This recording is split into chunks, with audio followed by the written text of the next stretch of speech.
Ok. A primeira coisa que eu gostaria de dizer é que hoje, excepcionalmente, a primeira vez que acontece, desde que a gente comecei a dar aula online no PLE, e já tinha dado um curso, estava terminando de dar um curso hoje na pós-graduação, uma aula à tarde, no meio da aula, plec, eu fui desconectado, basicamente a minha internet, da net que eu uso no computador, caiu, internet de cabo, né? E eu demorei para me reconectar, e até agora a internet que eu usava usualmente não voltou. Estou usando um recurso que, possivelmente, os senhores já sabem, que você pode conectar o celular usando um cabo USB para o computador, aí usa a rede do celular para o computador acessar a internet. Está um pouco pior que o usual. Então, talvez, se eu entender que é necessário, em algum momento eu desligue o meu vídeo, tá? Desabilite a minha câmera e vocês têm que me ouvir, a gente ficar com quadro. E a segunda coisa, se de repente eu cair ou ficar ruim, é por conta desse problema da minha conexão, que hoje está pior que o usual. Mas eu acredito que a gente vai conseguir tocar a aula normalmente. Então, essa é a primeira coisa. Então, se eu desaparecer de repente ou congelar, por favor, não vão embora imediatamente, aguardem alguns minutos para ver se eu volto e dei uma chance de terminar. Segundo ponto, gente, é que a gente tinha falado das possíveis plataformas, do Google Classroom, e das maneiras de a gente realizar esse encontro, sem a necessidade de eu ir clicando para acessar os alunos, que eu preferia não ter que fazer isso. Eu andei dei uma olhada, investiguei essa possibilidade, minha impressão? Vamos lá. Neste espaço de encontro que nós estamos usando no momento, que é vinculado, no qual eu estou usando a minha conta do Google, fornecida pelo Instituto de Economia, que basicamente até descobri o nome. O nome do recurso é G Suite Google. Basicamente, as instituições compram um pacote de serviço do Google, que inclui e-mail, outras coisas, inclusive um Google Classroom, Google Educacional, pago. Lá tem o Google Classroom também. E eu já vi que não tem jeito. Nesse aqui, pronto, pelo menos até onde eu vi. Para o aluno logar sem que eu autorize, mesmo que eu coloque ele lá no Google... Perdão. Vamos lá, para o aluno logar sem... Não tem como o aluno logar direto sem que eu... Entrar direto sem que eu clique para autorizar, a menos que ele esteja usando um e-mail do próprio Instituto de Economia, que vocês não têm. Talvez exista uma possibilidade, mas eu não tenho certeza, de eu coletar uma lista de e-mail dos senhores, que a universidade não me dá. A universidade não dá uma lista de e-mail dos alunos. Ah, mas como é que você mandou e-mail pelo SIGA? Eu entro lá no SIGA e tenho a opção de mandar e-mail para a turma toda e não consigo nem selecionar nomes. Tem lá 60 alunos, 61 alunos, ou eu mando e-mail para os 61, ou não mando para ninguém. E eu não vejo os e-mails dos senhores. Então, a universidade não me dá uma lista de e-mails, não sei se o IRID faz, mas a UFRJ em si não faz, o Instituto de Economia também não faz com os alunos de economia. Então, eu teria que coletar os e-mails dos senhores, me mandam um e-mail para coletar, para inserir manualmente no Google Classroom, e aí, talvez, usando o recurso, estou dizendo, a conta de Google vinculada ao Instituto de Economia, os senhores conseguissem acessar sem a minha autorização, sem que eu precise autorizar. Aí eu prefiro autorizar aqui manualmente. Eu já acessei já autorizei hoje 30 pessoas, que é mais ou menos metade da turma, parece que foi relativamente bem. Acho que não tem ninguém, acredito, não tem ninguém do lado de fora aguardando. Aí, nisso que eu estava olhando também, eu descobri que, para quem tem uma conta pessoal de Gmail, uma conta do Google pessoal, ou seja, com o endereço @gmail.com, por exemplo, alexandre@gmail.com, uma conta como muitos dos senhores têm, eu tenho também, tem um recurso lá do Google Classroom. Ou seja, um professor que não tem o G Suite na escola dele, ele pode usar o Google Classroom a partir da sua conta pessoal. E eu até tentei ver, mas eu não consegui, dentro do Google Classroom, vincular aquilo ao Google Meet, não apareceu. E aí me cria assim, a dúvida porque o Google Meet, pelo que eu sei, gratuito hoje, não tem mais recurso de gravação, eu acho. Posso estar enganado. Tinha até setembro, outubro do ano passado e o Google suspendeu.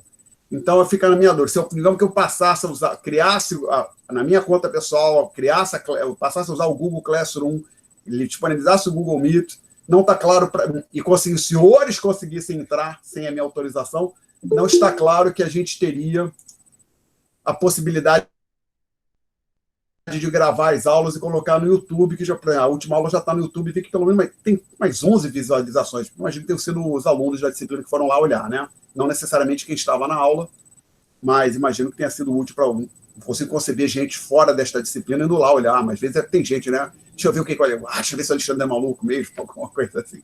Mas acho que, no geral, eu acredito que os acessos tenham sido dos alunos. Então, não está claro para a gente qual é o ganho que que teria, e se vai ter ganho, se vai se livrar do problema de ter que autorizar manualmente o acesso do aluno, se vai ter problema para gravar. Então, ao menos por enquanto, vamos deixar assim, tá ok? Peço desculpas por isso, mas acho que me parece o melhor que a gente pode fazer.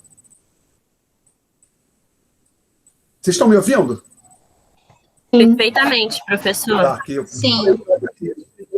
Deu uma mensagem aqui para mim: seu vídeo foi pausa devido a problemas com a network. Quase que eu tive um troço. Como para quem chegaram agora, eu falei: hoje a minha conexão está pior que o usual, que a conexão da net falhou, está suspensa, já liguei para lá, só não volta. Segundo eles, a previsão de retorno é 11h30. Então, eu conectei meu computador à internet, estou acessando a internet com o meu celular conectado por com cabo USB ao computador, então estou usando o acesso à internet do celular, tá? Então, como eu disse, se de repente eu sumir, por favor, não aguardem uns minutos para ver se eu volto, tá? Perguntas, senhores? Não? Então, a gente vai começar a discutir a matéria. Então, o que eu vou fazer aqui agora, a gente vai usar o quadro hoje bastante. Eu vou, neste momento, não é aqui que eu clico, Present Now, ao Window, vocês vão ver... não é o Window, não, desculpe. É a área de trabalho, o entire screen. É essa screen aqui. Vocês vão ver uma bela foto. Fui eu que tirei. Ilha de Paquetá, o pôr do sol, não me lembro, foi antes da pandemia, certamente. Não sou um bom fotógrafo, mas essa foto ficou razoável. E o que eu vou fazer agora é abrir o software que substitui o quadro negro, já deixá-lo aqui aberto. Voltou até o que eu estava discutindo no curso de pós. Então, não é que nos interessa aqui. Então, o quadro, esse software branco está aparecendo para vocês, nessa tela branca? Sim. Tá, obrigado. Então, joia, gente. A gente vai começar discutindo o que é o tópico 1 das notas de aula, que... Perdão, só... Piorou muito a imagem? Ou ficou a mesma coisa? Fica acender uma luz aqui? Podemos seguir em frente? Então, ninguém protestou, vou em frente. Então, nesse tópico, a gente vai falar de introdução às contas nacionais. Possivelmente, vocês ouviram falar disso no curso, discutiram já esse tópico no curso inicial que vocês tiveram, devem ter ouvido falar em PIB, renda nacional, na igualdade entre produção e renda, produto e renda, não ouviram? Não? É sempre bom relembrar, né? Faz muito tempo. Então, contar uma coisa para vocês. Quando eu era um pouco mais novo que vocês, quando eu estava entrando na universidade, vocês já estão no terceiro semestre, né? A minha visão que eu tinha de chegar na universidade, porque, inclusive, eu estava entrando, eu sou velho, né? Então, eu estava entrando na universidade ali na época do final do regime militar. Na verdade, eu entrei em 86, o regime militar já tinha acabado, o Sarney já era presidente, mas eu comecei a me interessar por economia, ler o noticiário de economia no jornal antes de ir para a universidade. E a minha visão era o seguinte: tem um governo malvado, tem pobre no Brasil, porque esse governo é malvado. No dia que o Brasil tiver um governo bonzinho, os problemas estão resolvidos. Vai ficar todo mundo rico. A gente se livra desse regime militar, coloca um governo legal lá e o Brasil vira o paraíso. Felizmente, eu estava errado, né? Aí comecei a entender que aquela minha visão tosca, já quando comecei a estudar economia, e uma das coisas que eu aprendi rapidamente foi a relação entre renda, despesa e produção. É uma coisa importante para a gente se dar conta que não existe essa mágica de o país vai ficar rico de hoje para amanhã. Só uma questão do governo apertar alguns botõezinhos aqui, cria um incentivo fiscal ali, bota um imposto aqui, dá uma concessão ali, faz uma obra ali, e e nós vamos virar um país de primeiro mundo. Não, não é assim, infelizmente. Não é só uma questão de boa vontade. Não estou dizendo que os governos que nós tivemos ou temos são bons ou ruins. Eu estou dizendo que de outros países, o governo do Chile, do Peru, da Argentina, da Coreia do Sul, são bons. Não estou dizendo que fazer um país prosperar não é meramente uma questão de boa vontade de um governo. Vamos tentar deixar esse ponto claro, ou pelo menos começar a compreender por que isso que eu falei possivelmente está correto, estudando esse tópico. Estudando as questões que a gente discute aqui no tópico 1.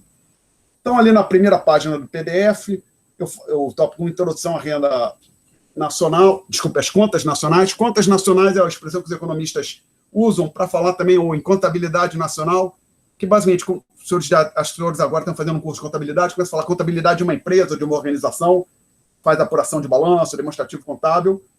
O que se chama de conta nacional é apuração de variáveis econômicas. No Brasil, quem está a cargo de fazer isso é o IBGE. Tá? O IBGE, que, por exemplo, calcula o PIB, apura o PIB brasileiro. Aí, então, fala assim, renda e despesa para a economia. Aí, a primeira bolotinha, eu digo o seguinte. Fato. Perdão, desculpe aqui só, gente. Eu tenho que dar um comando aqui. Eu não dei ainda, quando eu inicio o quadro. Porque nessa confusão que eu fiquei tentando reconectar ou recuperar a minha internet, eu reiniciei o computador algumas vezes. Cada vez que reinicia, se eu estiver usando o quadro, eu tenho que dar um comando para iniciar um softwarezinho aqui. Ok, acho que está iniciado. Ok, olá, Bárbara chegou. Cliquei em mais uma pessoa que chegou. Ok. Agora sim. Então, eu escrevi aqui fato. Para a economia como um todo, é preciso que valor da produção seja igual à despesa, que seja igual à renda. Aí eu falo ver figura 1 na página 185 desta edição do manual do meu amigo Menkel. E, possivelmente, os senhores já ouviram falar do diagrama do fluxo circular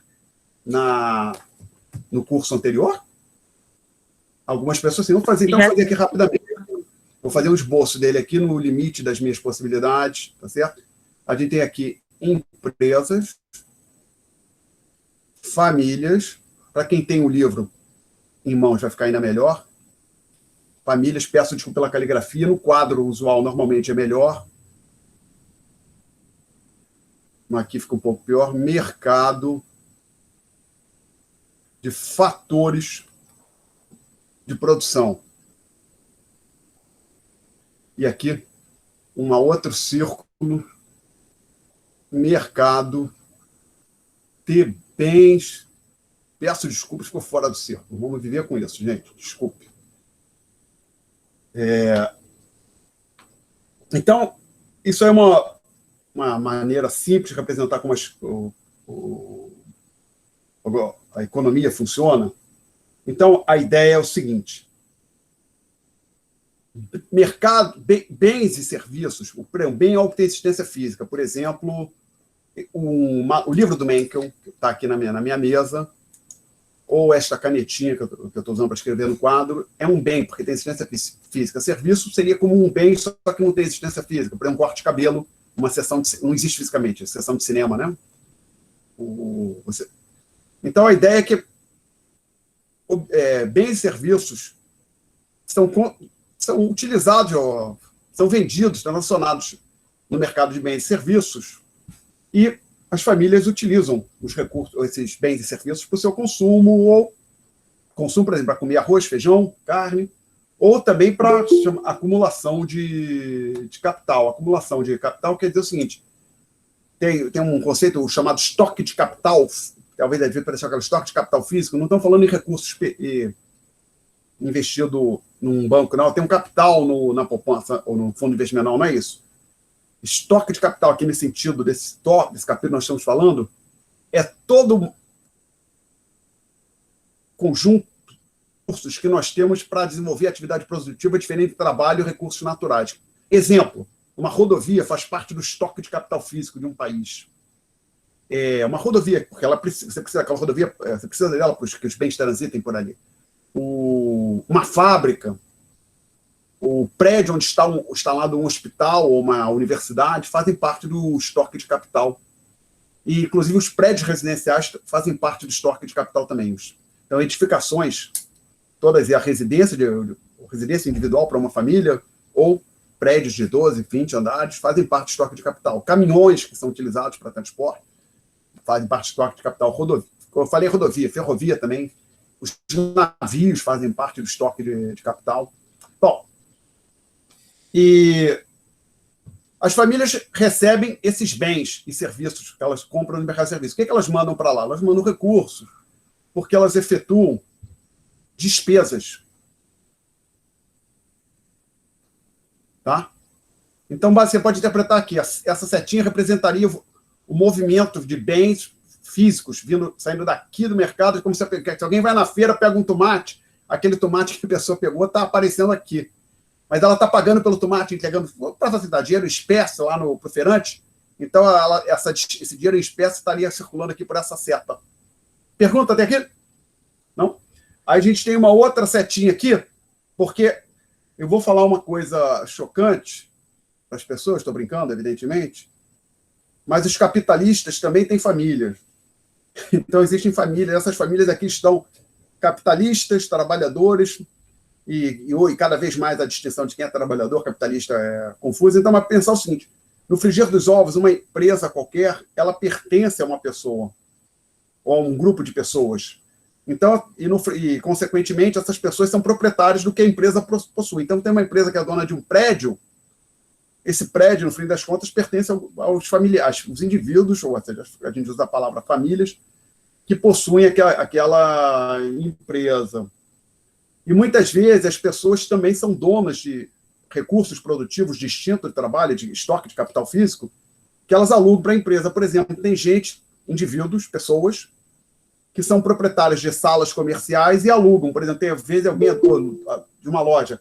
Por exemplo, tem alguém que é dono de uma lojinha, física, do estabelecimento comercial físico, e aluga aquilo para o camarada que toca um salão de beleza ou um pequeno restaurante, tá certo? Então, essas famílias, aqui as famílias entregam, ou seja, colocam à venda ou alugam no mercado de fatores de produção os recursos de trabalho, terra é uma maneira mais de dizer recursos naturais, tá? E capital, e aqui é o capital físico. Imóveis e outros maquinários, né? Que são alugados aqui no mercado de fatores de produção. E aqui, o que as pessoas recebem? Elas recebem o que nós chamamos de renda.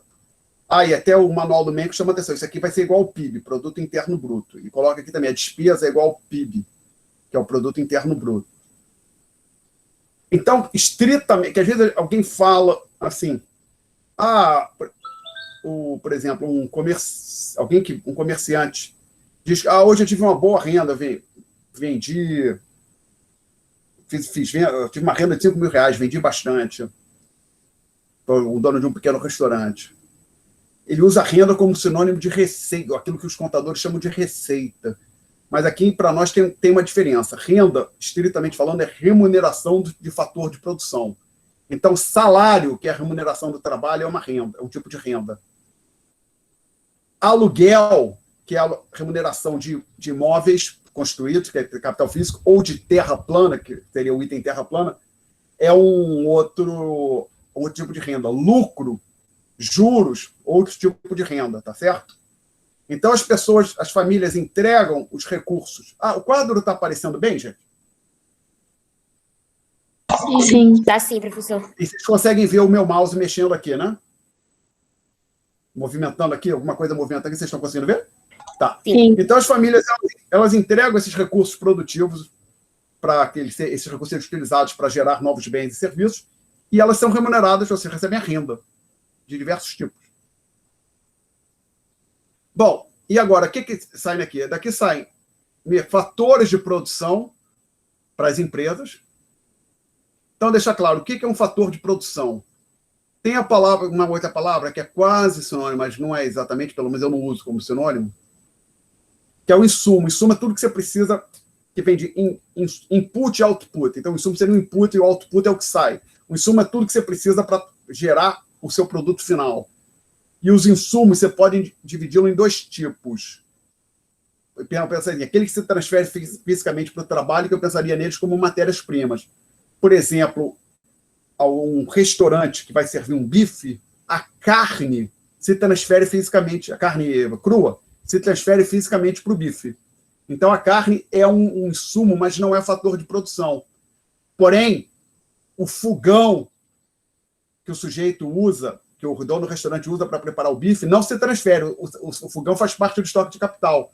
O cozinheiro, ou o assistente, digamos que o dono do restaurante está cozinhando, o dono do restaurante não se transfere fisicamente para o bife. Ele fica disponível para a próxima, para fazer um outro bife, um outro prato. Então, essa é uma diferença dos fatores de produção para os demais insumos. O fator de produção não se transfere fisicamente para o produto final.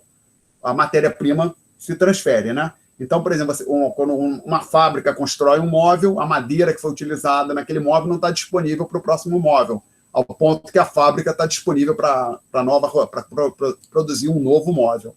Tá? E as empresas, para receberem esses fatores de produção, elas vão ter que pagar itens como salários, aluguéis, juros, lucro. E isso aqui, o Menkel chama a atenção que isso vai ser igual ao PIB também. PIB quer dizer Produto Interno Bruto. Deveria ter falado antes, desculpa. Então, agora aqui, só um minuto, quero exibir uma janelinha. Acho que é essa. Não, não é essa, não. Até hoje eu me enrolo com esse software, desculpa. É o disco de pincel? Não, não é o disco de pincel. É a paleta de pincéis, isso. Que aí tem uma borrachinha aqui na minha paleta de pincéis que eu quero usar. Pronto. Ok, senhores, desculpe pelas minhas limitações aqui com este objeto, com este quadro. Bom, e aí o que essas empresas vão fazer depois que elas produziram? Elas vão pegar aquilo que elas produziram e vão vender. Então, elas vão levar esses bens e serviços ao mercado de bens e serviços. E aqui ele coloca bens e serviços vendidos. Tá? Então, elas produzem, recebem fatores de produção, produzem, levam isso para o mercado de bens e serviços e vendem para as famílias. E elas vão receber o quê? Receitas. Essas receitas, ou seja, receita de vendas vai ser igual ao PIB. Também.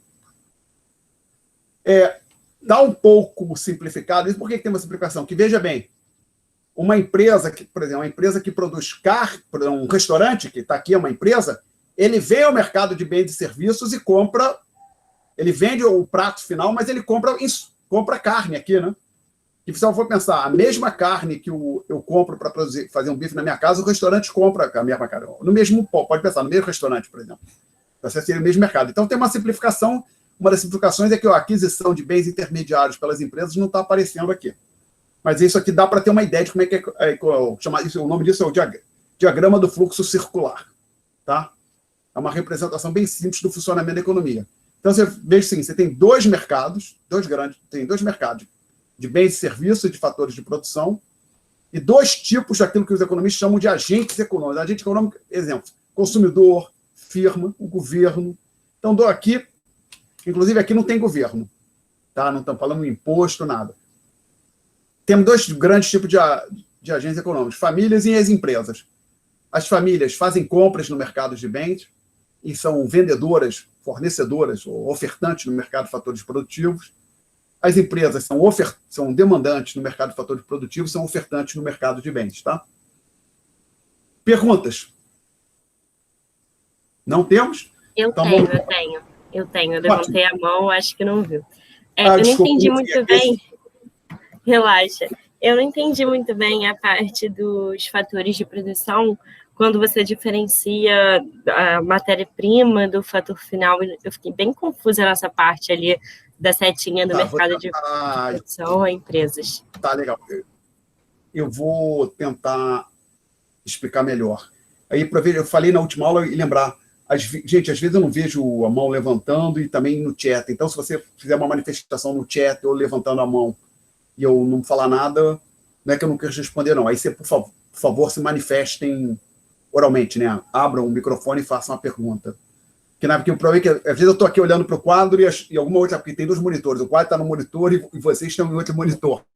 Então, às vezes, acontece alguma coisa no monitor da esquerda, realmente eu não vejo. Bom, agora voltar para a questão da diferença de fator de produção para os outros insumos, para a matéria-prima.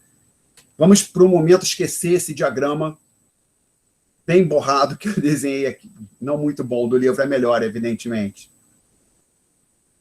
Observem que, por exemplo, quando um restaurante produz um bife para servir para um cliente, a carne que foi utilizada para preparar aquele bife, ela se transfere fisicamente para o bife que é servido para o consumidor. Aquela carne não está disponível para fazer um novo bife. Está claro isso, Gabriela? Tá sim, tá sim. Agora observa como é que, por outro lado, há outros recursos que são necessários para a produção do bife,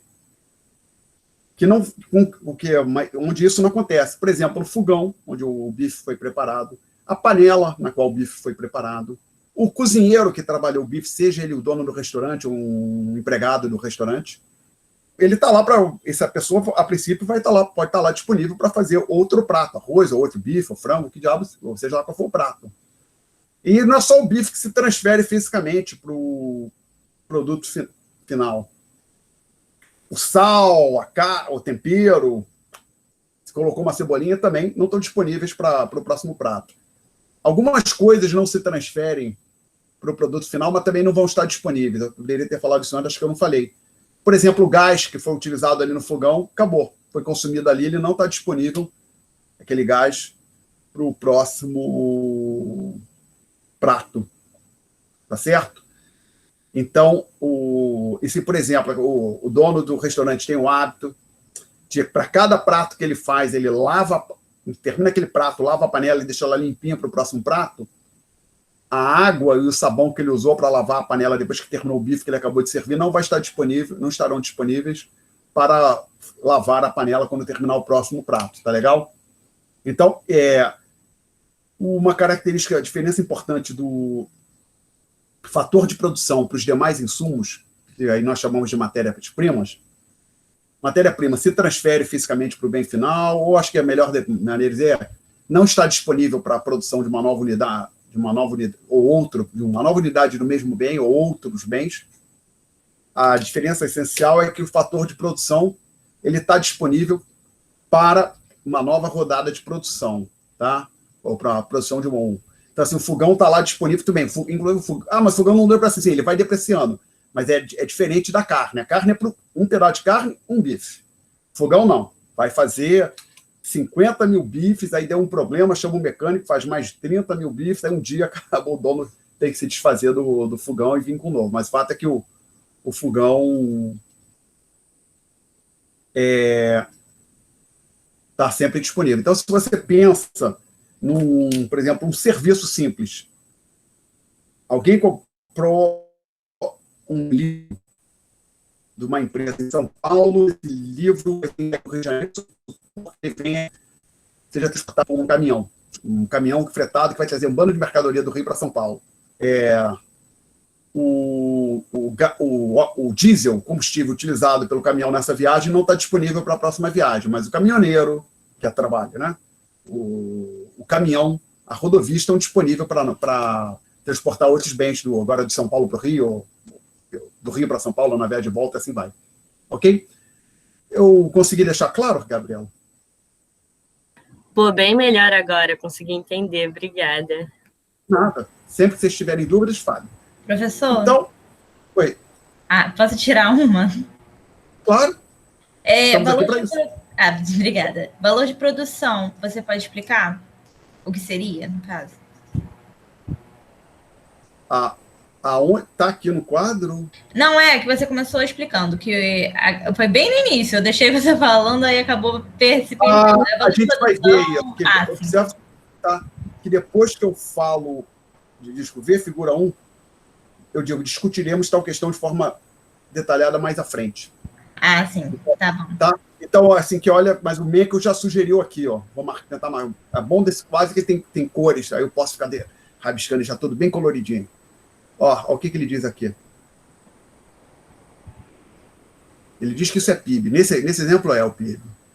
Então, olha só o que ele está dizendo. Esses gastos das famílias aqui vão ser igual ao PIB. Então, se as famílias gastaram aqui 150 milhões, essas receitas vão ser de 150 milhões e aqui vão ser de 50 milhões também. Tá claro? Aí aqui também, ó, tem aqui também, ó, 150 milhões. E aí, pensa, olha só, suponha que as pessoas vieram aqui e fizeram compras, permita usar um número mais simples, 100. Fizeram compras no valor de 100, tá legal? Aí isso vai para as empresas. As empresas recebem 100, tá ok? O que as empresas fazem com isso? Elas vão pagar salários, aluguéis, juros e lucro. Elas vão, de uma maneira ou outra, as empresas vão distribuir esses 100 para as diversas, no fim de semana, para as famílias, tá certo? Elas vão pagar salários, aluguéis, juros. Aí o lucro da empresa. O lucro da empresa, ela eventualmente distribui para a família, ou às vezes ela reinveste no próprio negócio. Isso aqui não haveria possibilidade da empresa comprar mais. Inclusive aqui, eu observo que a empresa, nesse desenho, tem um pressuposto que a empresa está sempre. Ela não é, como colocar assim, uma empresa não é dona do estoque de capital. A ideia, então, é assim, toda empresa aluga o estabelecimento comercial que ela utiliza, por exemplo, tá? Então, se aqui as pessoas estão pagando 100, elas estão devolvendo, 100 está vindo aqui, as empresas vão distribuir 100 dessa maneira, e aí o que vai acontecer? As pessoas vão estar recebendo 100. E até você pode dizer, não, aqui é o 1, aqui é o 2, aqui é o 3, e aqui é o 4, mas não é bem assim. Se for pensar, essas transações não acontecem. Todas as despesas, não. Estão acontecendo simultaneamente, tudo misturado. Eu estou comprando um tomate, mas estou recebendo o meu salário, e a empresa está recebendo uma receita, ao mesmo tempo está pagando um aluguel, e assim vai, tá? Então, eu fiz isso aqui é uma representação didática. As coisas não acontecem necessariamente nessa hora. Você vai dizer, não, primeiro as pessoas são pagas para depois fazer essas despesas, para depois... Está tudo acontecendo simultaneamente, tá? Mas então, acho que mais à frente, eu acho que fica mais claro por que tem que existir a igualdade entre essa despesa que aqui está, essas receitas, esse item que aqui está e esse outro.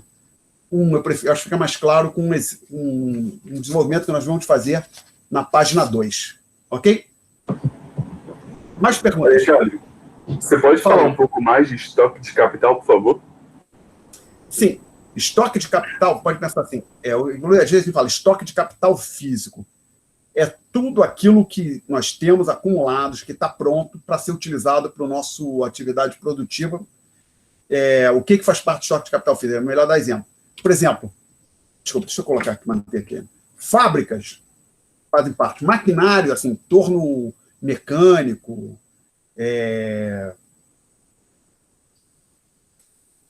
como é que é o nome daquilo que tem siderúrgica?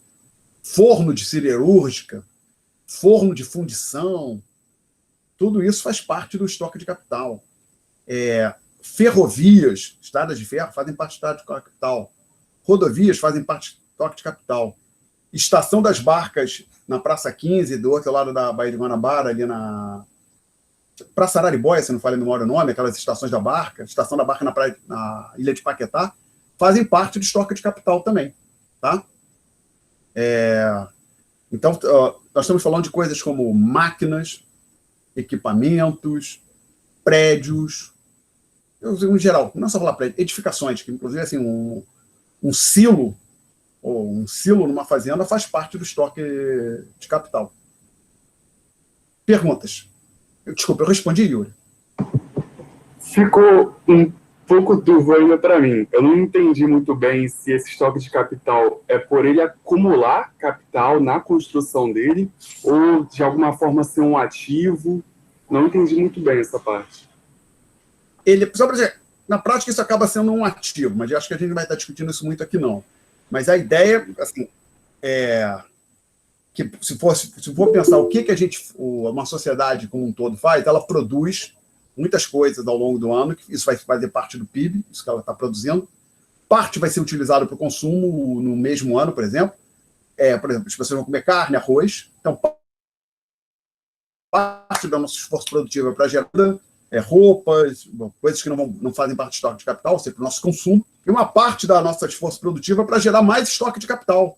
Por exemplo, então, às vezes a gente tem fábricas que geram novos bens de produção, novos estoques de capital. Então, por exemplo, tem uma fábrica que produz torno mecânico, e esse torno mecânico vai fazer parte do estoque de capital depois que ele estiver produzido, tá claro? Espero ter deixado... Beleza, ficou claro. Mais perguntas, gente. Então, a gente vai em frente... Oi. Eu fiquei com um pouco de dúvida na diferença entre o estoque de capital e os insumos. O senhor disse que eram coisas diferentes, e aí, porque assim, o estoque de capital ele vai ter maquinário, equipamento, mas o insumo, ele não seria também um estoque de capital? Por exemplo, uma carne... Não, então vamos lá. Insumo produtivo engloba também o estoque de capital, o trabalho. O trabalho é um insumo para a produção, o estoque de capital também. A diferença é que nem todo insumo é fator de produção. Você pode dizer, existe um conjunto grande dos insumos, lá dentro você tem fator de produção e matéria-prima, tá? Que são diferentes. Então, a diferença, por exemplo, do fogão no restaurante para a carne é que a carne crua ela se transfere para o bife que a gente serviu, que o dono do restaurante serviu para o consumidor. O fogão está disponível para a nova rodada produtiva. Então, o fogão faz parte do estoque de capital. A carne não. A carne é um insumo também para a produção do bife, assim como o fogão, mas a carne você não pode usar de novo para fazer um novo bife. Tá legal? Ok? Então, assim, temos insumos, tudo que pode pensar assim, tudo que eu preciso, tudo que a gente precisa para produzir, exercer a nossa atividade produtiva é um insumo produtivo. Alguns desses insumos são do tipo fatores produtivos, como estamos falando de capital físico, terra e trabalho. Outros insumos produtivos são como matérias-primas, ou seja, a diferença é que a matéria-prima ela é utilizada no bem e não está disponível para a próxima rodada produtiva, para a produção de um novo bem. Ok? Mais perguntas? Não? Então vamos continuar avançando. Aí eu entro no tópico com o título Mensuração do Produto Interno Bruto. E eu digo que o produto interno bruto é o valor de mercado de todos os bens e serviços finais produzidos em um país em um dado período de tempo. E o que está ali em itálico, produto interno bruto, que é o conceito que nós estamos definindo. Então, o itálico para enfatizar. Neste momento, estamos estabelecendo o significado do conceito produto interno bruto, cuja sigla é bastante popular, é PIB. Então, e diz o seguinte, é o valor de mercado de todos os bens e serviços finais produzidos em um país em um dado período de tempo. Então, o que a gente faz ao longo desta página 1, daqui para frente, é destrinchar essa frase e discutindo pedacinho por pedacinho dela. Primeiro, aqui, o nome é produto interno bruto. Então, se tem o bruto, talvez tenha aquele que não é bruto, que não é em contabilidade, economia, tem o oposto bruto seria o líquido, né? Por exemplo, quando a gente fala produto líquido, lucro líquido quer dizer o lucro depois do imposto, né? É líquido, basicamente, você tem um lucro, tira o imposto, aí você fica com lucro líquido. Então, mas aqui não é imposto, não. Aqui é o chamado depreciação do estoque de capital. Eu vou apagar o quadro, tá? Então, aqui, deixa eu apagar. Ele está me distraindo um pouco, acho que eu prefiro apagar esse quadro no primeiro momento. Bom, por quê? Esse bruto aqui em economia quer dizer o seguinte, que a depreciação do estoque do capital não foi subtraído. O que eu estou querendo dizer? O estoque de capital existente ele tem uma depreciação natural devido ao tempo, a fatores naturais. Inclusive, o pessoal em contabilidade tem vários critérios para a maneira de medir a depreciação de ativos. É uma ideia parecida, mas não é exatamente a mesma coisa. Mas a ideia aqui é o seguinte. Por exemplo, um prédio qualquer, uma edificação qualquer, Se nada for feito ao longo de 10 anos, daqui a pouco, dali a 10 anos, não pode mais ser utilizada, que vai estar cheia de vazamento, de goteira, às vezes com furo na parede, as janelas quebram às vezes, né? Então, você precisa de uma manutenção ou, porque nós estamos discutindo aqui, você precisa repor a depreciação, ou seja, aquele recurso ele se deprecia, vai se deteriorando ao longo do tempo. Uma rodovia, ela, devido ao uso, ou mesmo que não tenha um carro passando, a própria erosão, chuva, calor, vai criando buraco em trechos da rodovia que precisam ser tapados. Às vezes, além da rodovia, você, além de tapar buraco, você precisa, de vez em quando, pintar novamente, por causa que a sinalização vai apagando, né? Então, você pode imaginar o seguinte: suponha que a gente tenha produzido, vamos deixar isso vago aqui ainda, mas suponha que alguém chega e diz que, olha, este país aqui, o Brasil, produziu 100. Aí, desses 100, 10 você usou para repor a depreciação. Basicamente, você tinha fábricas, rodovias, você teve que pegar um pedaço daquilo que você produziu e usou para repor a depreciação. Como é que isso acontece? É simples. Em algum momento, por exemplo, tem um prédio onde uma janela quebrou, alguém naquele prédio telefona para uma empresa, uma vidraçaria, que manda um sujeito lá para tapar aquele vidro. Tapar não, substituir aquele janela que quebrou, né? Então, observe que a reposição desse vidro que quebrou no prédio que já existia é diferente de um vidro novo num prédio novo. Então, você pode pensar o seguinte: depois que você computou, olha, a gente gastou 10 para repor a depreciação do capital que a gente já tinha, sobrou 90. Então, isso é como se o PIB fosse os 100, e essa sigla não é comum, eu vou colocar aqui, então, entre aspas. E o nosso PIL seria 90, porque a gente perdeu 10 devido à depreciação. Ou seja, então, parte do nosso trabalho, do nosso esforço produtivo ao longo do último mês ou do último ano foi para repor a depreciação daquilo que nós tínhamos acumulado. E sobrou para a gente 90, tá? Então, essa ideia de bruto quer dizer o seguinte: esse produto interno bruto é o valor você não leva em conta a depreciação do estoque de capital. Não leva em conta o seguinte: você não tira. Você apura tudo que foi produzido. Aí alguém, mas não seria para a gente saber a riqueza, para seria melhor saber o produto interno líquido? Seria, mas como a depreciação do estoque de capital é mais complicada, o que todo mundo usa é o PIB. Às vezes, alguns economistas, para alguma coisa que eles estejam interessados, eles se preocupam em medir a depreciação. Nós não vamos estar fazendo isso aqui. Tá? Então, o bruto, que a palavra bruto que aparece, quer dizer, na definição, quer dizer que nós não subtraímos o estoque de capital. O estoque de capital, desculpa, é a depreciação do estoque de capital. Aí, na expressão, na definição, aparece a expressão valor de mercado. Por que valor de mercado? Porque, por exemplo, a ideia do PIB é mensurar, vamos colocar assim, de maneira vaga ainda, a gente está tentando formalizar, é mensurar tudo que o país produziu. Maneira vaga, esse tudo tem que ser qualificado. O problema aí está, se você quer realmente mensurar tudo que o país produziu, você precisaria fazer uma lista de 150 toneladas de batata, não sei quantos arrobas toneladas de chuchu, não sei quantas folhas de papel. Seria uma lista imensa, né? A economia brasileira foi listar tudo. E aí, o problema de você ter uma lista dessa seria maior do que esse livro aqui, né? Essa lista, possivelmente. Você não consegue usar para nada. Então, a ideia do PIB é tentar ter um único número, que te indique o que o país produziu. E aí você cai no problema de somar batata com laranja. Pô, como é que eu estou bem, 10 laranjas, 5 batatas, no outro ano foram 8 laranjas com 12 batatas, como é que eu comparo isso? E o que isso é feito pelo valor de mercado. Basicamente, você não vai contar diretamente, no PIB, o PIB não lista lá 10 toneladas de batata, 150 milhões de sacos de banana, não é isso. O PIB é um número, 150 ou 700 ou trilhões de reais, alguma coisa assim. O PIB é um número. Mas isso não faz... vai pelo valor de mercado. Você pega as batatas, vê qual foi o preço da batata. Então, se você produziu 100 toneladas de batata e o preço de uma tonelada de batata é R$2, claro que é mais caro, né?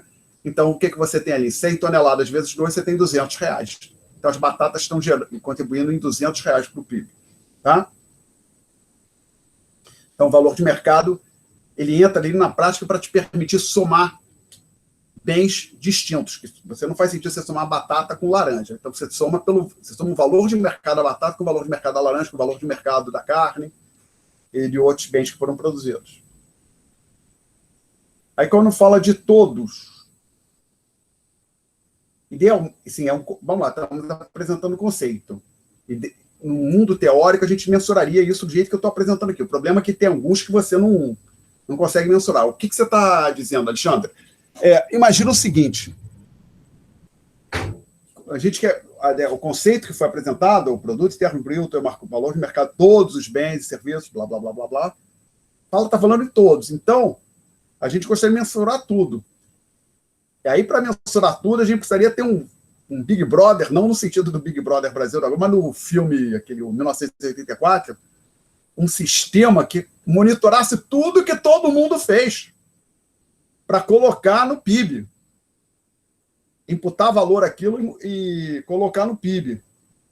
E não vai ser feito. Não tem como fazer isso. Então, por exemplo, é a chamada economia informal.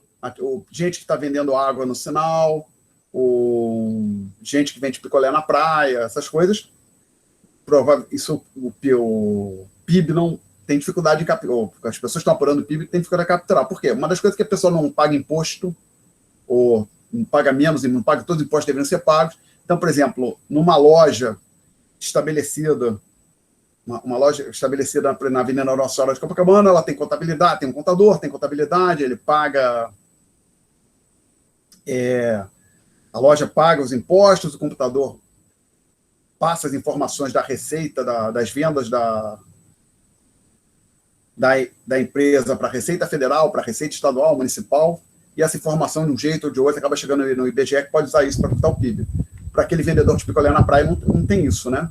Então, a chamada economia informal é mais difícil de você capturar. Mas ideal, o conceito de PIB englobaria a economia informal também, tá? Outro item, as chamadas atividades domésticas, que deveriam fazer parte do PIB, que, por exemplo, se eu lavo a minha roupa, eu estou prestando um serviço para mim mesmo. Ah, não, tá, doutor, claro que só para não ter dúvida. Imagina a seguinte situação. Então, pensa, a ideia do PIB é capturar tudo que a gente produziu. Suponha que eu esteja sempre lavando a minha roupa. Isso quer dizer o seguinte, eu abro a máquina, jogo a roupa suja lá dentro, boto sabão, adoçante nos recipientes, fecho a porta, aperto os botões, né? Isso quer dizer lavar roupa para mim, tá? Bom, mas suponha que eu estou tendo esse pequeno trabalho de abrir a porta da máquina de lavar... Eu faço isso uma vez por semana. Abrir a porta da máquina de lavar lavar roupa, desculpe, jogar a roupa lá dentro, botar sabão, adoçante, fechar e plac, apertar o botão, aí depois, dali de uma hora e meia, 2 horas, eu volto lá, abro a porta, tiro, penduro todo. A princípio, se for pensar, como isso não passa pelo mercado, eu não estou comprando e vendendo nada, o IBGE nunca ia capturar isso. O IBGE, se fosse nos Estados Unidos, a entidade americana encarregada de capturar o PIB americano. Isso não é um problema que aflige somente o IBGE. Por outro lado, suponho que de repente me dá um surto. Não, eu não quero mais lavar roupa. Não quero. Eu vou fazer o seguinte, eu vou sair aquela minha cesta de roupa suja que eu ia botar na máquina, eu vou pegar ela, botar nas costas ou embaixo do braço, vou na lavanderia aqui a 100, 200 metros da minha residência, largo lá, pago um dinheiro e volto depois para buscar, que já vem passadinha, tudo certinho. Aí, se a gente for pensar, para fins daquilo que é produto, vamos supor que quando eu lavo a roupa que passo, fica tão bom quanto o produto final, é exatamente o mesmo que eu receberia se eu levasse a roupa na lavanderia. Para fins de cálculo do PIB, ou seja, de saber o que o Brasil como um todo produziu, tem diferença se eu lavo a roupa aqui em casa ou se eu levo para a lavanderia? Não, né? Não teria. Não teria diferença. Seria a mesma coisa. Porém, se eu levo a roupa para a lavanderia, aí eu pago, aí tem o contador da lavanderia fica sabendo e paga imposto sobre isso, tá certo? Então, o ponto importante é que as chamadas atividades domésticas, para lavar, fazer faxina em casa, contribui para o PIB. Ah, mas não contribui. Não, é que você não consegue mensurar, não é incluído, mas contribui no sentido que você está gerando, está exercendo uma atividade econômica, produtiva, né, que alguém tem interesse na sua casa, senão você não estaria fazendo a faxina, né? E isso é difícil de, evidentemente, capturar. Não tem como uma entidade como o IBGE ou uma equivalente num outro país saber o que eu fiz ou não deixei de fazer de faxina na minha casa. Isso vale para todo mundo, né? O que eu fiz, por exemplo, se eu contratasse uma empresa estabelecida para fazer faxina, ela ia pagar imposto, tá? Aí era mais fácil de saber. Então, as atividades domésticas deveriam ser computadas no PIB, isso está longe de ser simples de fazer. Aí, num outro momento aqui, a gente fala na definição em bens e serviços, já falei rapidamente da diferença. Os serviços são intangíveis, né? Corte de cabelo, sessão de cinema, enquanto os bens, um bife, um saquinho de tomates, uma dúzia de bananas, e assim vai. Perguntas até aqui? Não? Aí vem a ideia de finais. Veja, lá na definição fala todos os bens e serviços finais. Por que isso? A ideia é que a gente consiga mensurar tudo que foi disponibilizado para as pessoas. Não só para os agentes econômicos, tá? As pessoas, mas as empresas, as famílias. E o governo, desculpa, famílias, governos, várias escalas, Estado federal, estadual, municipal, e empresas. A gente quer computar os finais para evitar dupla contagem. Por quê? O que eu estou dizendo? Pensa um automóvel que tem 4 pneus, por exemplo, e tem outras coisas. Se você contar o valor do automóvel, o automóvel pronto, no PIB, você não deveria incluir no PIB os 4 pneus que foram produzidos numa etapa anterior da cadeia produtiva antes do automóvel. Está claro isso para todo mundo?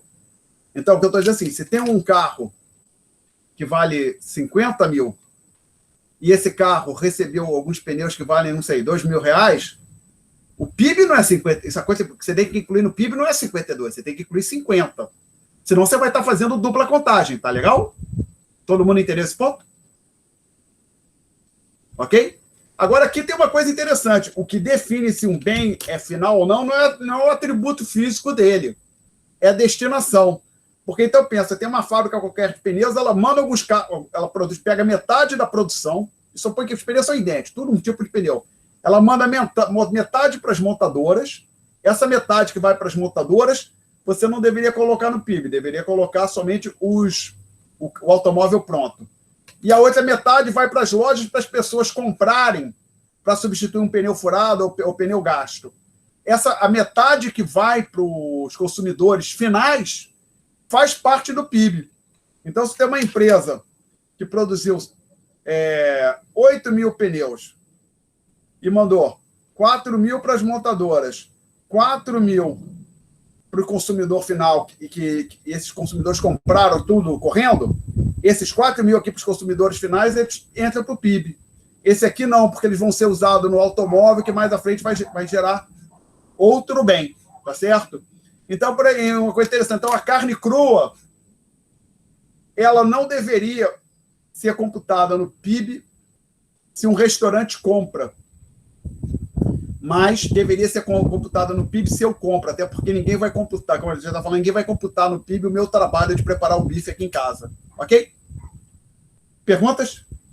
Então a ideia de bens finais é evitar dupla contagem, como eu falei.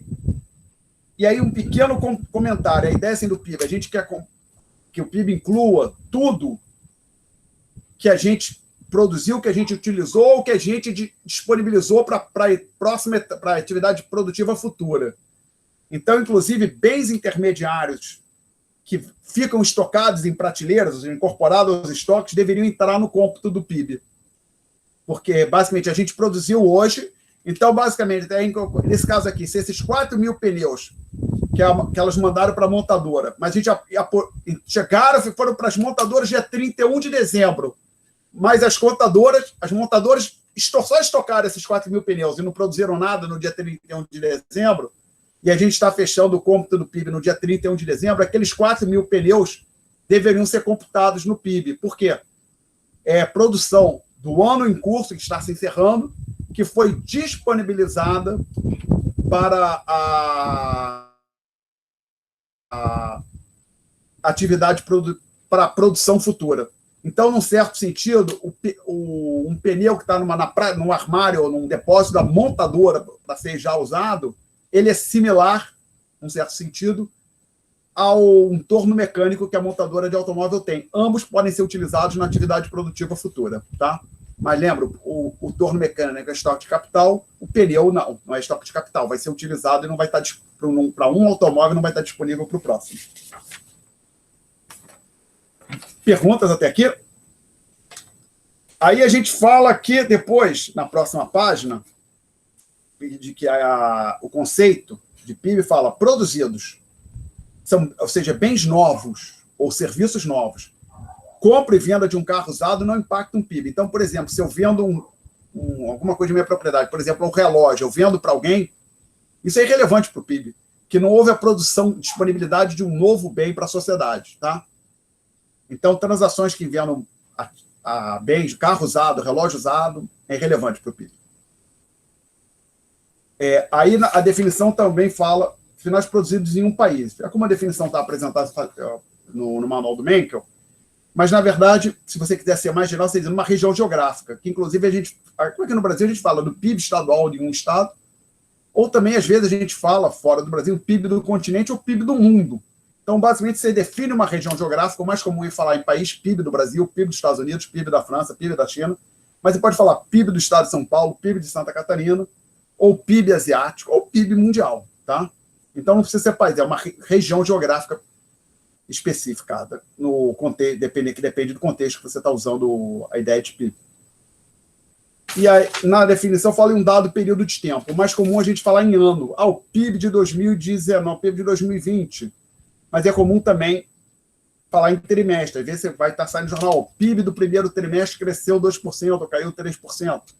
Então, às vezes, o caso de PIB é mais comum mensurar. O mais comum, um ano. Acontece que frequentemente de uma instituição como o IBGE divulgar o PIB trimestral. Tá? Perguntas? Alexandre, antes de prosseguir, você pode repetir o exemplo que você estava falando do torno e do pneu em estoque e a diferença dele entre ser estoque de capital e PIB? Que assim, a ideia era o seguinte, suponha que no dia 31 de dezembro, uma fabricante de pneus entrega 4 mil pneus novos para a Volkswagen do Brasil, e a Volkswagen do Brasil não usa aquilo no dia 31 de dezembro, tá? Deixa parado lá num depósito. Aí, no dia 31 de dezembro, a gente está apurando o PIB. O que deveria acontecer é o seguinte, esses 4 mil pneus serem incluídos no PIB do ano, digamos que estamos falando 2020, no PIB de 2020. Apesar de... Por quê? Porque esses 4 mil pneus foram produzidos este ano e disponibilizados, pode pensar, separados para serem utilizados na atividade produtiva futura. Então, no certo sentido, o pneu é similar ao estoque de capital, ao torno mecânico. O torno mecânico é algo que você tem para fazer. Você produz o torno mecânico hoje, não é para consumir hoje, para usar na produção futura. Então, esses 4 mil pneus, eles estão similares, nesse sentido, eles são similares a um torno mecânico. Aí, mas quando os pneus forem efetivamente utilizados, aí eles se separam, né, ficam bem distintos do torno mecânico, porque os 4 mil pneus sendo utilizados em 1000 carros, né, assumindo que são 4 pneus por carro, esquece o step, por favor, para facilitar a nossa conta, já que eu botei 4 mil, esses 4 mil pneus não estão disponíveis para o próximo automóvel, mas o torno mecânico que a Volkswagen tem pode ser utilizado para produzir outros veículos mais à frente. Tá certo? Eu respondi, Yuri. Respondeu, ficou claro. Inclusive, agora, o estoque de capital de um país, estritamente falando, ele envolve tudo aquilo que a gente já falado, maquinário, rodovias, ferrovias, edificações, tudo isso faz parte do estoque de capital e também faz parte do estoque, chamado estoque de capital, bens acabados ou semi-acabados que estão nas prateleiras ou nos depósitos, ou seja, estoque de bens que serão ou estão prontos para ser vendidos ao consumidor final ou que serão utilizados ainda no processo produtivo, tá? Então, o estoque de capital de um país envolve o chamado estoque de capital físico, que são maquinário, no estoque de capital produtivo, maquinário, rodovias, ferrovias, tudo isso, e também o que é o sentido mais comum para a palavra estoque, né? Estoque do supermercado, estoque da loja, estoque de bens finais ou semi-acabados, tá legal? Por exemplo, aqueles 4.000 pneus da discussão, eles fazem parte do estoque de bens semi-acabados, que eles não são finais ainda, mas vão virar finais. Ok? Mais à frente. Mais perguntas? Professor, você poderia repetir o caso de evitar dupla contagem? Não ficou muito claro para mim. A ideia, Maria Vitória, é que o PIB, a gente gostaria de mensurar o que a gente disponibilizou, o que a sociedade conseguiu disponibilizar para ela mesma, pode interpretar assim, tá? O que a gente produziu e que a gente gerou, a nossa atividade econômica gerou. É essa a ideia. A dupla contagem que, por exemplo, no caso de pneu e automóvel, acho que, para mim, é o melhor exemplo. O pneu, as quatro, na verdade são 5, né, que tem o step, os pneus que vão para um automóvel, supõe que até os números estão aqui. A Volkswagen vendeu um carro no valor de 50 mil reais, tá legal? Então, tem um bem no valor de 50 mil reais que foi disponibilizado para as pessoas. Faz parte do PIB. Mas antes da Volkswagen vender esse automóvel, ela comprou vários itens, entre eles pneu. Ela compra também estofamento, às vezes acho que a Volkswagen, algumas coisas ela já compra pronta, como disco de freio, aí eu não sei exatamente, mas tem um monte de coisa que a Volkswagen não produz, ela compra pronto. Vamos pensar no pneu, que é algo bem simples. Suponha que ela tenha pago 2 mil reais pelos pneus que foram colocados naquele automóvel. Então o PIB, na verdade, 52 mil. Não é não. Porque esses pneus foram incorporados ao automóvel. Tá claro? Então, você não pode dizer que você disponibilizou um carro e um jogo, mais 5 pneus. Você disponibilizou um carro completo. Então, assim, os bens intermediários utilizados para a produção do último bem, do bem final, que no caso aqui do exemplo de discussão é o automóvel, não entram no cômputo do PIB. Porque eles não, na verdade, tá certo? Senão você faria dupla contagem. Você estaria contando os pneus incorporados ao automóvel, que você está contando o automóvel completo, e estaria contando o pneu separado também. Não, então você não faz isso. Você conta só os bens finais. Ok, Maria Vitória? Consegui deixar claro? Entendi, deixou assim. Muito obrigada. Nada. Mais perguntas, gente? Então, agora aquela pergunta de acho que é Jade, que tinha feito a pergunta, essa igualdade, como é que a gente... Vamos ver, agora que a gente vai entrar. Então, tem um título, uma subseção aqui na página 2, a igualdade entre renda, produção e despesa. Aí eu chamo importante, faço um comentário importante, o livro não tem uma seção com este título. Então, aqui a gente está efetuando um pequeno desvio.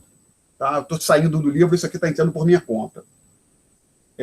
Aí eu digo, considere uma economia fechada sem governo.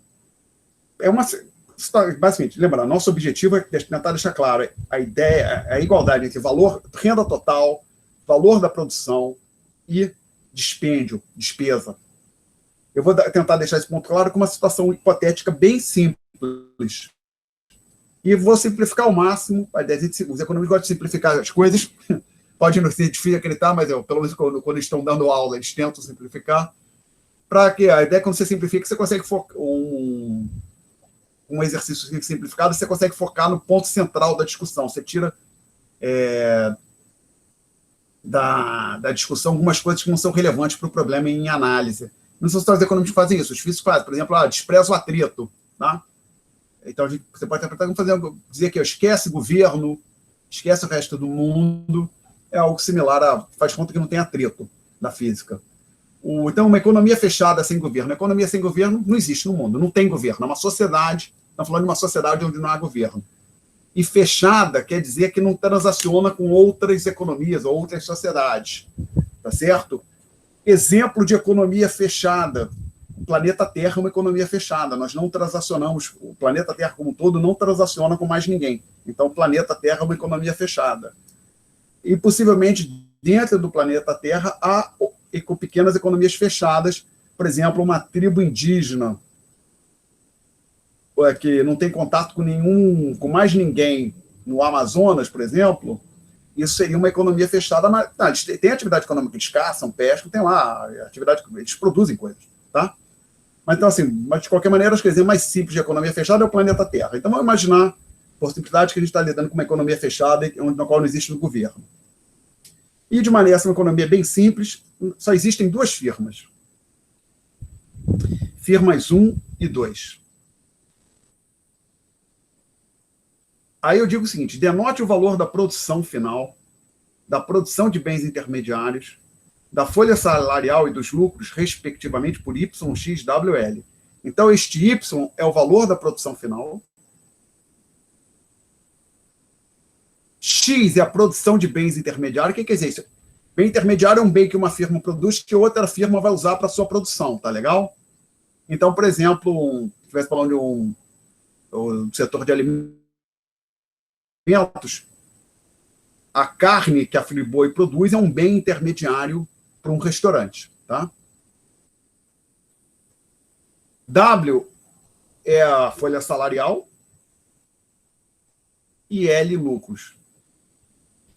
YWL, o L eu inventei aqui, que é lucro em português, eu usei, pela português é lucro, eu usei L. O W vem de wage. Em inglês é bastante comum você usar W para se referir a salário ou folha salarial em economia, na área de economia.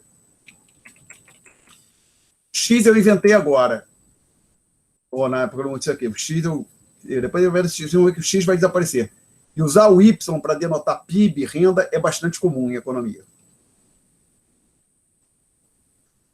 Aí eu digo o seguinte, observe, senhores, que Y1 mais X12, já digo o que é isso, é igual a W1 mais X21 mais L1. Que diabo é isso, Alexandre? Simples, não se assuste com os números, não. O que eu tenho aqui do lado esquerdo é o valor da produção total da firma 1. Então, Y1 é a produção final da firma 1. Final no sentido que foi para o consumidor final. Tá certo? Então, se isso aqui fosse a Friboi, é a carne que foi comprada por pessoas como Alexandre, como vocês, que vão fazer um bifes ou outras coisas, ou outro tipo de comida, uma carne picadinha que diabo seja em casa. Tá legal? Então, Y1 é o valor da produção final da firma 2.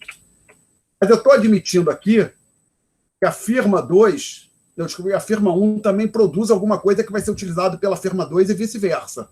Então, este outro sujeito aqui, o X12, é a produção da firma 1 utilizada pela firma 2. Então, aqui, 1, produtor, 2, aquele que utiliza. Estamos falando de firmas. Então, X12, produção da firma 1 utilizada pela firma 2. Tudo em valor. Tá ok? Então, essa firma, a firma 1, ela recebe, o que ela tem de receita? O que ela vende, que vai ser, uma parte vai ser bem final, parte vai ser bem intermediário, utilizado pela outra firma. Ah, mas se a outra firma não usar, e o X2 seria zero, assumiria o valor zero. Mas, em tese, a gente admite que coloca o X2 ali, que ele pode ser positivo. O X12, desculpe. Aí, essa firma 1 recebeu esses recursos, o que ela faz? Ela paga os seus salários, isso é o W1. Ela paga ela compra bens intermediários da firma, da outra firma. Então, o que é isso aqui? São bens produzidos pela firma 2, comprados pela firma 1 para usar na sua atividade produtiva. E ela paga lucros. Inclusive, se não está claro, você pode escrever isso aqui da seguinte maneira, ó, Y1 mais X12, que seria toda a receita da firma 12, menos salários mais compra de matérias-primas, o que sobra é o quê? Lucro. Tá certo? Então, simplesmente o que eu estou fazendo, eu estou pegando este senhor aqui e jogando para o outro lado. Tá? Então, agora que a gente fez essa discussão, então aqui a gente tem a receita da firma 1. Essa receita é utilizada para pagar salários, para comprar bens intermediários, e o que sobra é lucro da firma. Tá legal? Aqui na discussão, eu estou simplificando o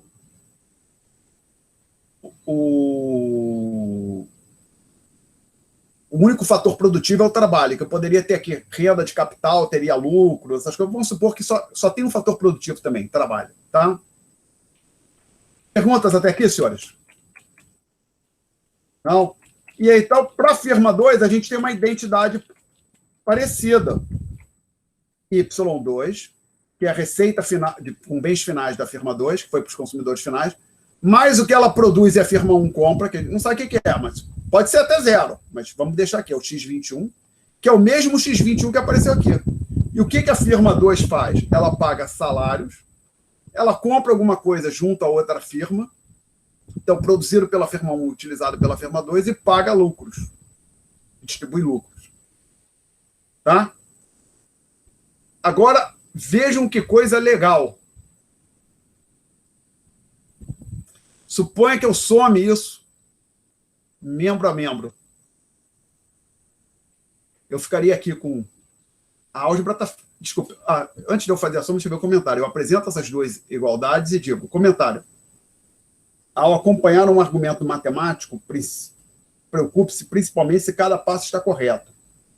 O porquê de cada passo, muitas vezes, somente ficará claro no final do argumento. Olha o que eu estou querendo dizer. Eu vou fazer aqui uma matemática simples. Minha sugestão para todo mundo, não se preocupa em entender, na hora que eu estou fazendo, por que eu fiz. Só se preocupa se dizer, o passo que a Alexandre está fazendo é correto?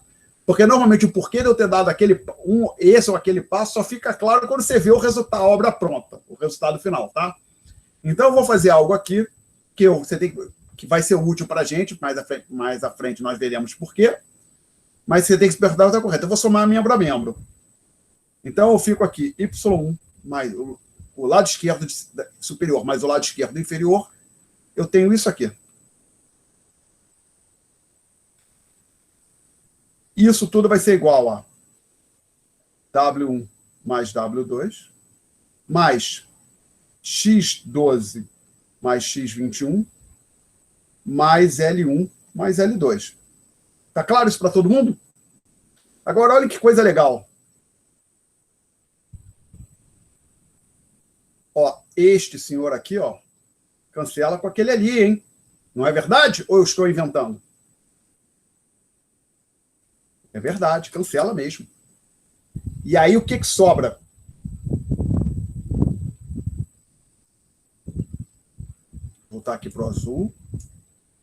Y1 mais Y2 é igual a W1 mais W2 mais L1 mais L2. Aqui já está aparecendo o que a gente quer.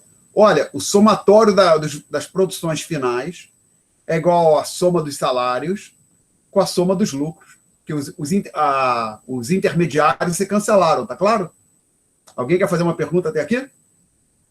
Aí, depois que eu chego nessa linha, tem mais um passo, eu digo que isso aqui, o que está acontecendo aqui é o seguinte, eu posso apagar a parte do quadro que está acima dessa linha horizontal azul aqui? Posso? Então, vou apagar. Para isso, eu tenho que exibir aqui, acho que é a barra de ferramentas, isso. Barrinha de ferramentas, me obedeça. Porque eu acho que ela não quer me obedecer. Ah, não, me obedeceu. Ups. Ainda não. Aí aparece outra, que eu não entendo muito bem o que esse negócio faz. Eu quero apagar aqui. Pronto, apaguei esse. Vamos ver se consigo agora apagar o outro. Aqui. Ups. Olha esse aqui. Papá. Aperto esse X, aquilo lá aparece. Aqui eu voltei para a caneta. Veja isso aqui. Então, na verdade, a gente tinha chegado nessa linha aqui, Y1 mais Y2, que aparece exatamente desse jeito, sem os parênteses, nas notas de aula.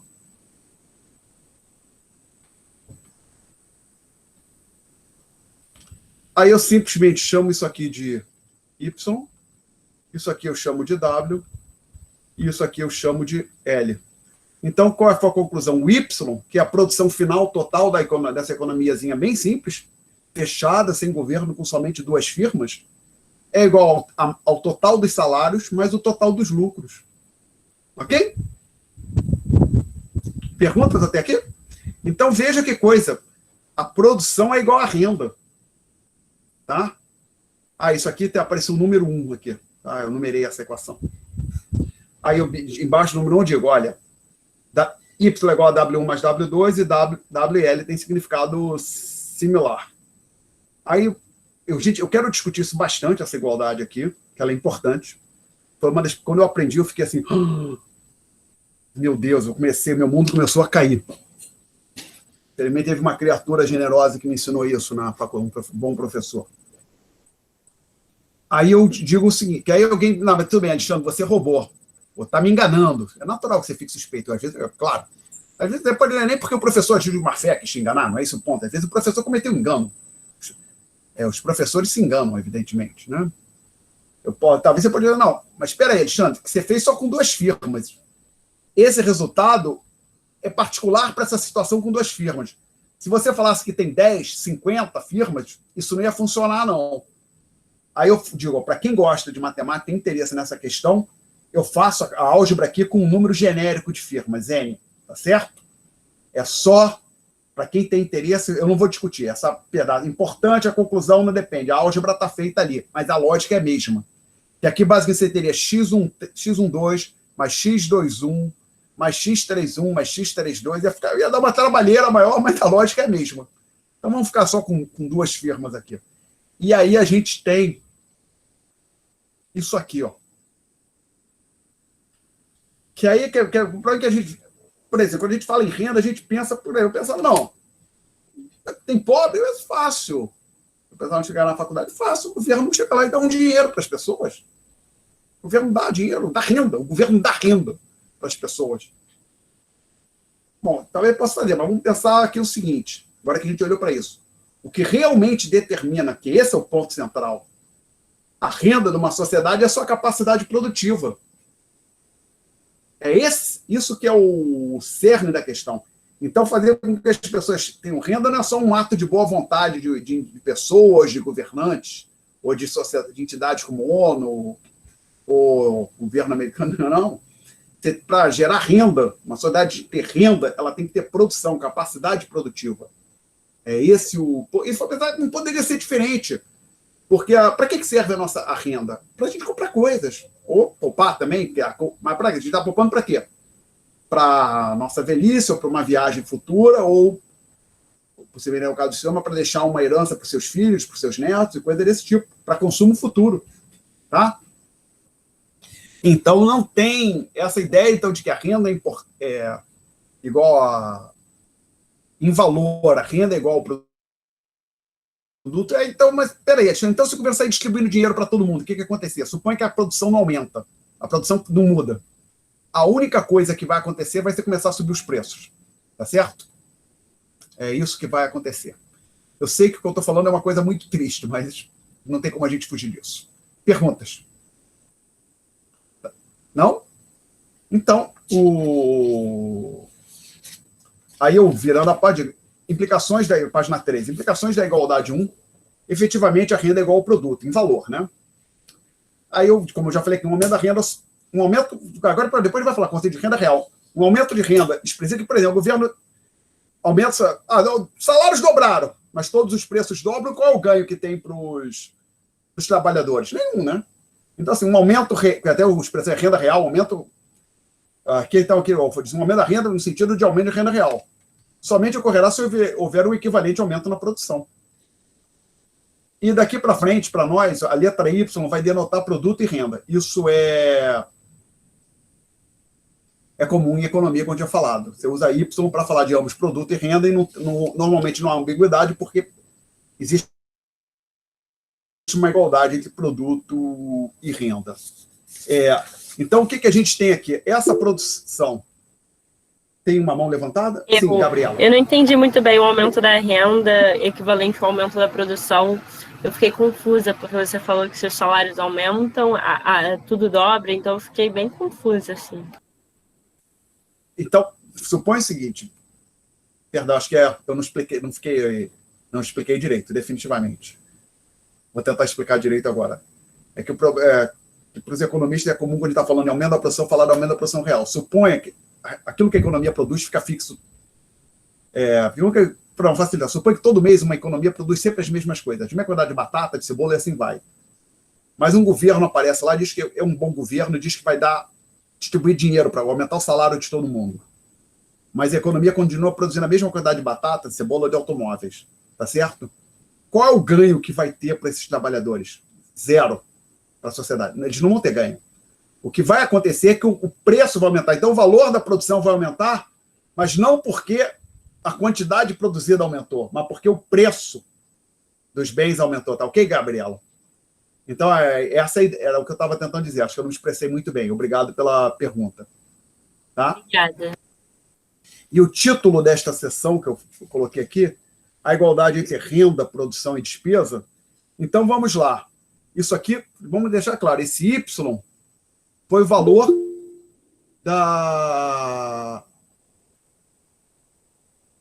produção. Isso foi igual à renda que as empresas como um todo geraram, que é a renda salarial e de lucros. E o que os indivíduos dessa sociedade simples fizeram?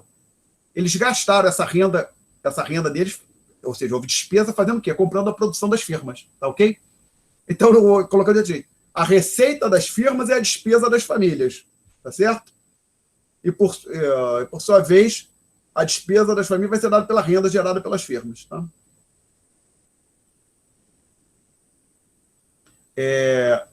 Aí, depois eu falo da igualdade 2, o próximo pontinho.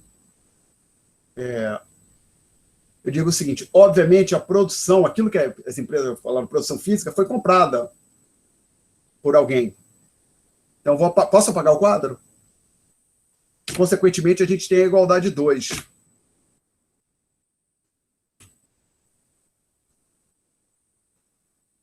C mais I é igual a Y, que é igual a W mais L.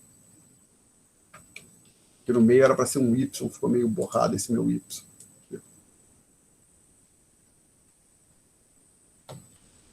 Não, aqui é esse? Não, eu errei duas vezes. É isso aqui, essa canetinha, aquela canetinha. Esse pedacinho aqui, só por uma dúvida, isso aqui a gente já discutiu. É a igualdade 1. Na página anterior, estava no quadro até agora há pouco. E o que foi esse outro? Que, veja bem, as empresas disponibilizaram produtos e o que aconteceu com isso? Esses produtos foram comprados. Esses produtos que foram comprados foram utilizados como? Ou para o consumo, as pessoas consumiram, comeram, vestiram, o que diabo seja, ou foram acumulados, viraram novas rodovias, novas ferrovias, ou viraram bens nas prateleiras. Então, esse investimento aqui é o que se gastou para ampliação ou manutenção do estoque de capital físico, ou esse aqui quer dizer investimento, tá? Ou para bens que foram acumulados na prateleira. E aí os economistas fazem um truque aqui, que eles incluem, como eu falei, variação de estoque, quando um bem aumenta a quantidade de bem na prateleira, eles dizem que esse bem que foi comprado, mas é como se uma firma, por exemplo, supõe que a firma produz arroz, não vendeu, fechou o ano, dia 31 de dezembro, com mais arroz na prateleira. Eles fazem uma abstração, como se aquela firma comprasse o seu próprio arroz. Você pode interpretar assim, tá legal? Ok? Então, a ideia é a seguinte, a produção ela é toda utilizada. Aquilo que não foi utilizado, é toda vendida e, consequentemente, comprada. Aquilo que no mundo, na verdade, não foi comprado, a gente supõe que a empresa comprou dela, a firma comprou dela mesma. Tá? Então, depois da igualdade 2, eu digo que C denota a despesa com bens de consumo, gasto com batata, cebola, carne, roupas e assim vai, e a despesa com bens de capital, incluindo lá também a variação de estoques. Tá certo? Assim sendo, temos a igualdade entre despesa, produto e renda. Até, na verdade, já tínhamos falado disso. Aí eu chamo a atenção, já tínhamos falado aqui, a despesa com bens de capital corresponde ao gasto com bens que serão utilizados para produzir novos bens e serviços no futuro. Então, por exemplo, um torno mecânico. Uma empresa produz um torno mecânico, isso não é consumir, esse torno não se consome, ninguém come o torno mecânico hoje. Esse torno mecânico vai ser incorporado ao estoque de capital da sociedade para ser utilizado na produção de outros bens. Perguntas? Até aqui? Não? Agora tem um outro ponto. Então, a gente tem a igualdade 2. Aí eu chamo, na outra bolota, eu digo assim, as famílias, elas podem, como aqui não tem governo, elas não pagam tributos, tá? Então, as famílias, elas podem destinar a sua renda para consumo ou poupança. Elas podem pensar que teria banco, ela colocaria o dinheiro no banco. E qual é a renda? Então, essa é a utilização da renda, consumo ou poupança. E qual é a renda das famílias? Salário mais lucros. Mas aí, o que isso implica? Eu tenho WL aqui e C mais I aqui. Então, tem que C mais I igual a WL. Então, eu posso combinar essas duas, essa linha 2 com essa linha que está aqui para concluir que C mais S é igual a C mais I. E olha que coisa. A gente aprendeu com as tias ainda antes de vir para a UFRJ. É um direito que a gente tem. Nenhum direito a menos. A gente tem o direito de cortar, simplificar. E conclui que S eu coloquei como 3, S igual a I ou a mesma coisa, I igual a S. Então, tentando deixar isso claro. Esse I aqui é o investimento no sentido de que aquilo que a sociedade produziu, que foi utilizado para acúmulo para gerar bens de capital, né? Novas rodovias, novas ferrovias, novos prédios, manutenção também daqueles existentes. Isso é igual ao S, a poupança. Mas não é, professor. Eu coloco dinheiro na minha conta de poupança e não tem prédio nenhum. Espera aí, tem que ser por um negócio seguinte. Numa sociedade qualquer, existe agentes que são poupadores, que acumulam recursos para podem depositar no banco. O banco funciona só como intermediário. E tem agentes que pegam dinheiro emprestado. Tá? Então, pode pensar, tem poupadores e despoupadores. Esse S aqui está agregando todo mundo. Então, se for pensar na economia, tem só duas pessoas. Uma poupa 100, a outra despoupa 80, pede 80 emprestado. A poupança total da economia é 20. 100 mais menos 80. Tá? Então, esse S aqui é a poupança agregada. Está juntando agregado total da economia. Tudo que as pessoas poupam, tudo que elas despoupam também. E, às vezes, o mesmo agente ele é simultaneamente poupador e despoupador. Como isso? Simples, eu tenho dinheiro no banco, mas eu sempre uso cartão de crédito, eu estou sempre com algum saldo. Eu não estou falando de juros, que eu rolei e paguei juros, não. Mesmo que você sempre quite integralmente a fatura do cartão de crédito, como é que funciona o cartão de crédito? Você vai, por exemplo, no mercado, compra algumas coisas, passa o cartão de crédito. Na prática, é que a administradora do cartão de crédito está te emprestando dinheiro e ela não cobra juros desde que você pague a fatura integralmente ali dali a 15, 20 dias, está claro? Então, eu sou simultaneamente poupador e despoupador, porque eu tenho dinheiro guardado no banco, mas, ao mesmo tempo, eu uso o cartão de crédito para fazer compras no supermercado e em outros locais. Tá? Ok? Aí, se você, em termos totais, aí tem que ver se o meu saldo Então, assim, basicamente, para saber a minha situação total, teria que olhar o que eu estou acumulando no banco com o que eu estou me gastando no cartão de crédito para apurar direitinho, tá legal? Se eu estou contribuindo para a poupança da economia ou não.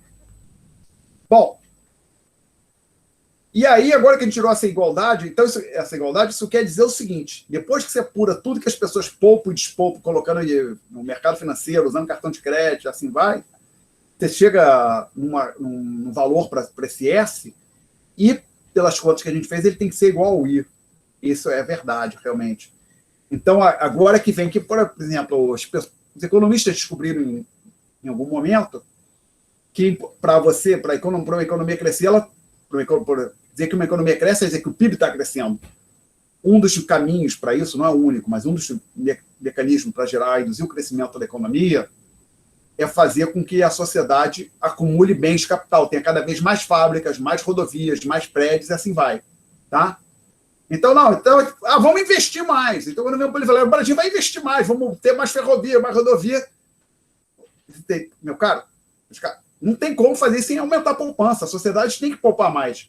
Outra maneira, agora que você pode pensar, colocar é assim, por exemplo, eu quero eu quero abrir um negócio, um restaurante, vou no banco pegar dinheiro emprestado.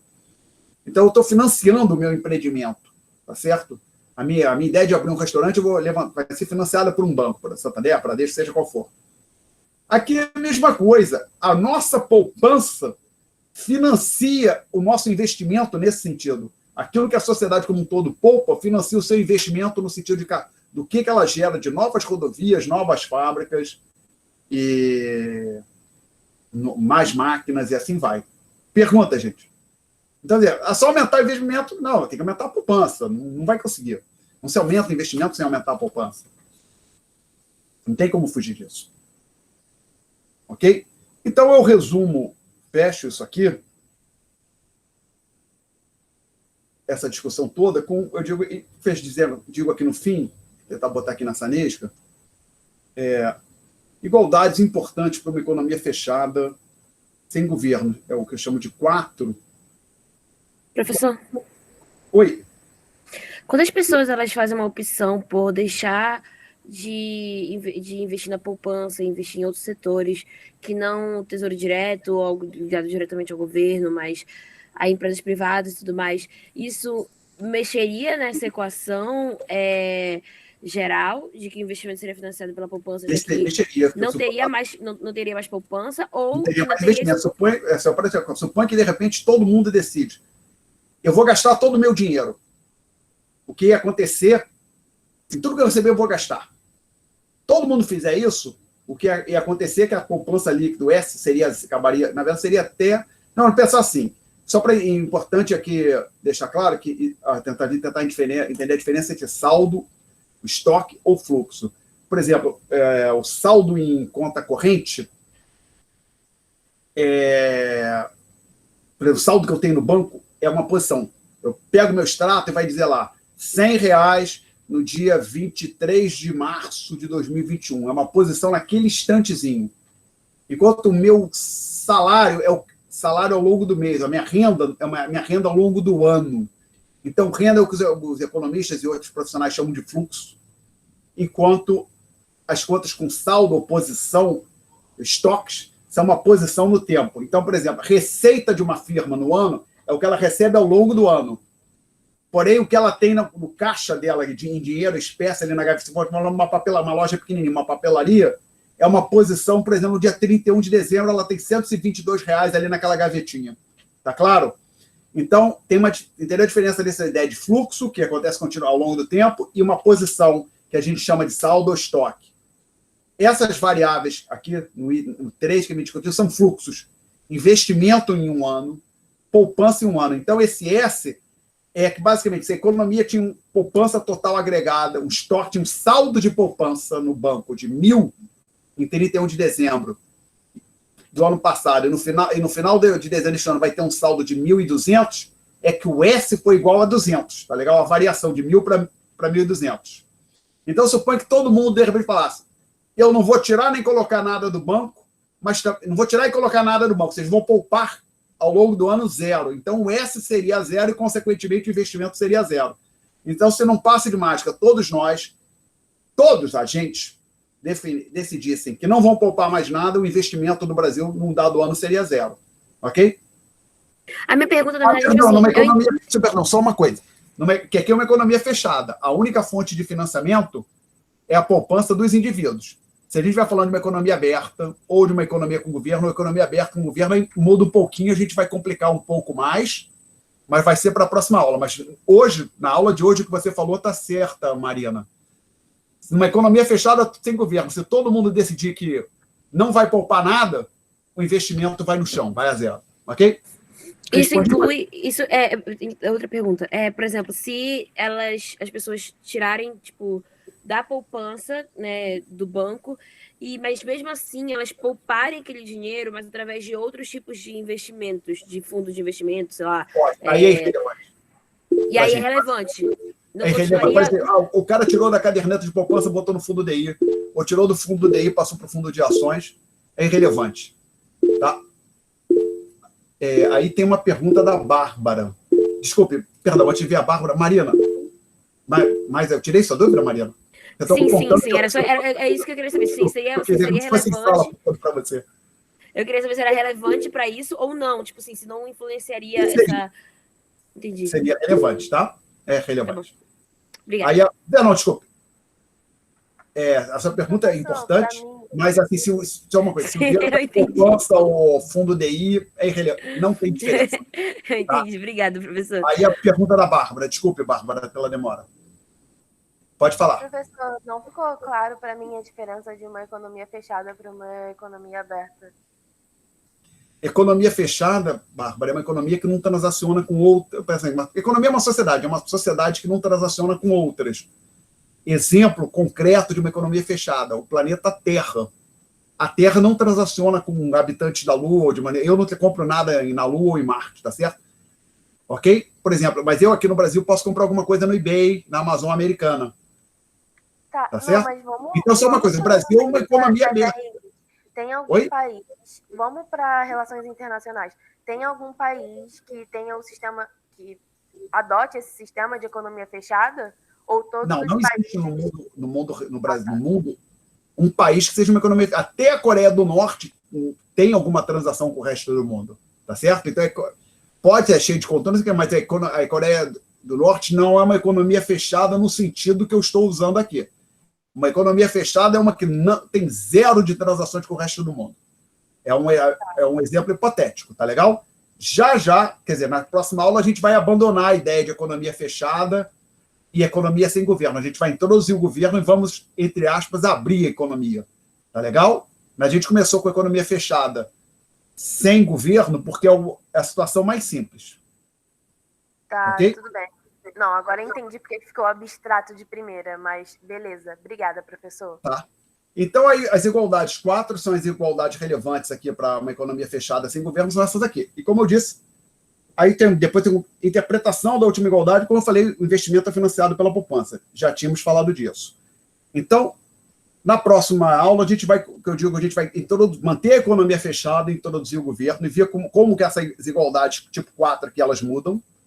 Depois, a gente vai considerar uma economia com governo e aberta, que é o que vocês, evidentemente, estão preocupados, tá? Aí a gente vai ver isso. Então, sobre a matéria de hoje, eu tenho uma pergunta sobre geografia que a gente vai me mandar primeiro, a gente vai falar mais à frente. Sobre a matéria de hoje, alguma pergunta? Então, eu estou encerrando. Eu tenho. Rapidinho. Eu não consegui entender porque se as despesas mais a poupança é igual ao salário mais o lucro, assim, igual a W mais L. Eu não consegui entender. Porque, veja bem, isto aqui é como a renda que as pessoas recebem, tá legal? Uhum. Elas recebem salário e lucro. Então, como um todo, a renda total das pessoas é W mais L. O que elas vão fazer? Receber os seus recursos. Ela tem duas opções, ou consumo ou poupança. O que elas não usam para consumo sobrou para poupança. Então, você tem que ter essa igualdade aqui. Então, você pode pensar o seguinte, isso aqui é renda, isso aqui é a utilização da renda. Ok? Mais perguntas? Então, gente, eu vou interromper aqui. Na próxima aula, a gente retoma dessa página 3. Eu vou agora parar a gravação para quem é, basicamente, a aula propriamente dita. Gravação encerrada.